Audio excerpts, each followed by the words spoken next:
10% ब्याज दिखाकर कृत्रिम हीरे बेचने वाली टोरेस नामक कंपनी द्वारा निवेशकों को ठगे जाने की खबर हवा की तरह हर जगह फैल गई। महाराष्ट्र के कल्याण में बंद कार्यालय के बाहर जब निवेशकों की भीड़ दिखी तो बड़ी संख्या में पुलिस की तैनात करना पड़ा है।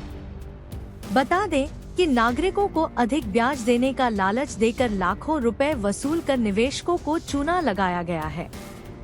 दादर, मीरा भायंदर और अब कल्याण में यह घटना सामने आई है।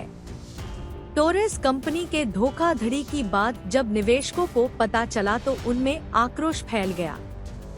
जब टोरेस कार्यालय जाकर देखा तो कार्यालय बंद था।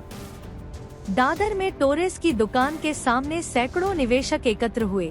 धोखाधड़ी करने वाली कंपनी के मालिक ने दुकान बंद कर दी है। वे फोन का जवाब नहीं दे रहे हैं। दादर और मुंबई स्थित कार्यालय पर निवेशकों के आक्रामक रुख को देखते हुए मालिक के खिलाफ तत्काल कार्रवाई की जाए, निवेशक ऐसी मांग कर रहे हैं। पुलिस ने कार्यालय के बाहर कड़ी सुरक्षा कर दी। क्या नाम है आपका और ये जो टोरेस कंपनी का जो स्कैम हुआ है क्या है ये पूरा मामला? ये ऐसी कंपनी है ना जो अगर आप बैंक में भी 1 लाख रुपया डालते हो तो आपको बैंक वाले अगर साल का 10% देते तो 1 लाख का हुआ 10,000 रुपया, यानी कंपनी बैंक आपको देती है 1,10,000 रुपया एक्स्ट्रा। अभी ये ऐसी कंपनी है ना जो आपको 1 लाख के पीछे 4.5 लाख रुपया एक्स्ट्रा देती है। अभी आप भी तो समझो कि ये कौन सी बैंक है या कौन सा प्रोडक्ट है, क्या बेचती है, किस हिसाब से ये आपको 4.5 लाख रुपया एक्स्ट्रा देते।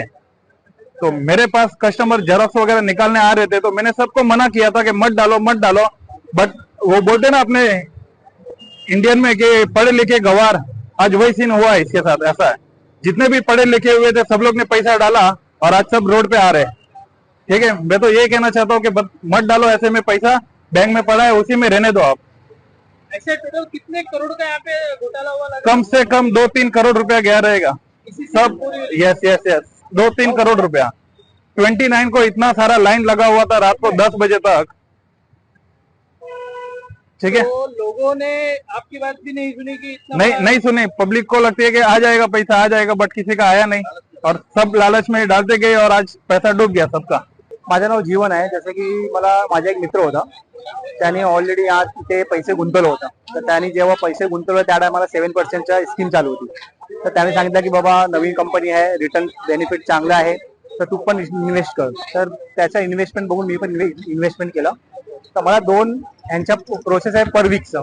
तर पर वीकच्या हिशोबाने मला 2 वेळा पेमेंट प्रॉपरली आले, पण त्या मागचा जो वीक आहे त्याच्यापासून त्या दिवशीपासून मला पेमेंट आले नाही। आणि आल्यानंतर मी कस्टमर केअरला कॉल केला, ते लोक काय रिसिव्ह करत नव्हते।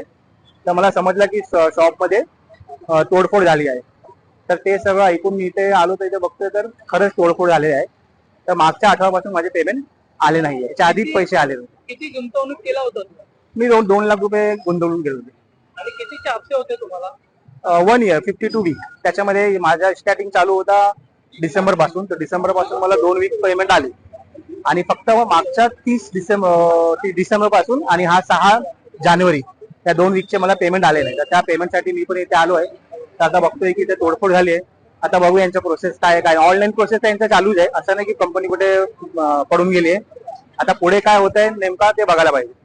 शेवटी आता मी काय सांगू शकत नाही, पण भरपूर लोक, ज्या टायमाला मी इन्व्हेस्टमेंट करायला आलो त्या टायमाला इथे पाय ठेवायला पण गर्दी नव्हती, एवढे पब्लिक होते।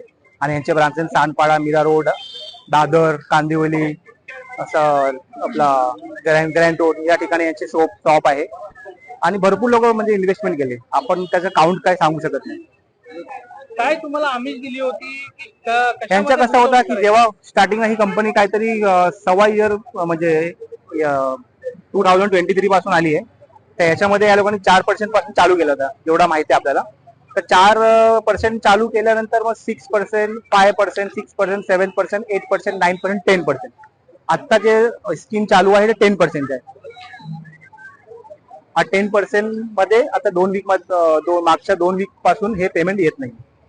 आता आम्हाला हेच असं आहे कंपनीकडे की बाबा आमचे जे काय पैसे आहे आम्हाला प्रॉपर येऊ द्या, कारण आमचे पण काय मेहनतीचे पैसे आणि आम्ही 2 बेनिफिटसाठी इथे पैसे टाकले होते। तर आम्ही कंपनीकडून फक्त एवढीच विनंती करतो की ज्या ज्या लोकांचे पैसे तुम्ही घेतले ते रिटर्न करा आणि पाहिजे तर नवीन स्कीम ते स्टॉप करा।